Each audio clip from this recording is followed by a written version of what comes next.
Если дать вам несколько таких коротеньких определений, что такое тантра. Например, мой учитель говорит, тантра — это расширение, это expansion, это расширение, когда ты понимаешь, что нет ничего невозможного, когда ты реализуешь весь свой потенциал, когда пробуждается твоя кундалини, ты просто реализуешь себя, какой ты есть, для чего ты здесь, и ты реализуешь весь свой потенциал. Это ли не то, о чем говорят все эти коучи и все психологи про реализацию потенциала? Тантра говорит то же самое, кундалини говорит то же самое. И кто-то говорит, тантра — это... я говорю часто, что для меня тантра — это секс со Вселенной. Потому что тантра — это одно из тоже определений, это spiritual path through pleasure. Это духовный путь через удовольствие. И когда я говорю удовольствие, это вот скорее вот это удовольствие соединенности, когда ты чувствуешь соединенность с собой, соединенность с какой-то своей внутренней энергией. Если свести тантру к очень-очень базовым и практичным вещам, то можно назвать, что любая тантрическая практика состоит из дыхания, звука и движения. Почему именно они? Потому что когда мы переводим наше внимание в наше тело, на наше дыхание, если особенно мы издаем какой-то звук, то есть мы даем нашему телу выражать себя, как оно хочет, тогда наступает по-настоящему глубокое расслабление, включается парасимпатическая нервная система. И только в таком состоянии истинного расслабления случается все, зачем вы сегодня пришли. Что может случаться, когда приходит по-настоящему глубокое расслабление?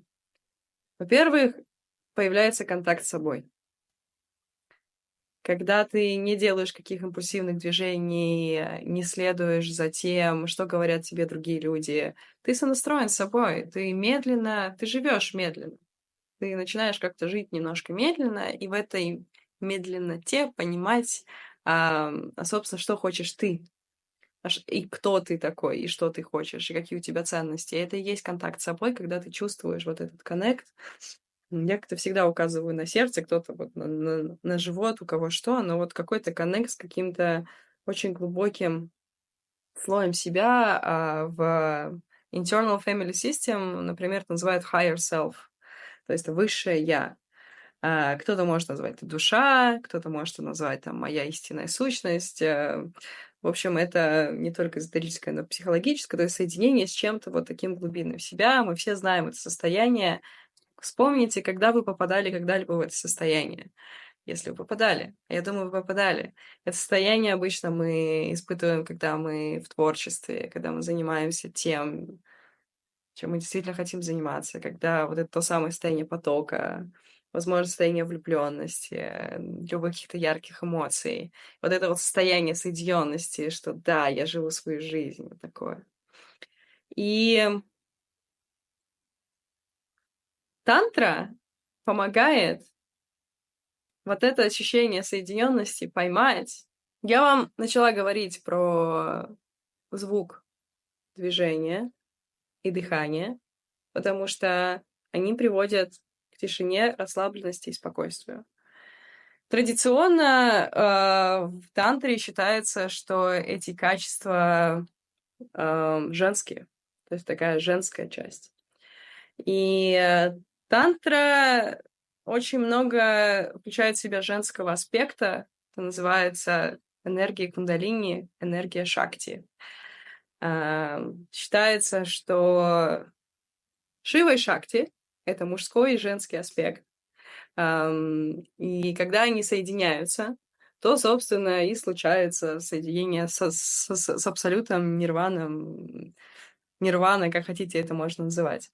Но суть в том, что через дуальность, через мужчину и женщину, ночь и день, темноту и свет, солнце и луну, через соединение дуальности мы понимаем, что мы на самом деле едины, и никаких дуальностей нет.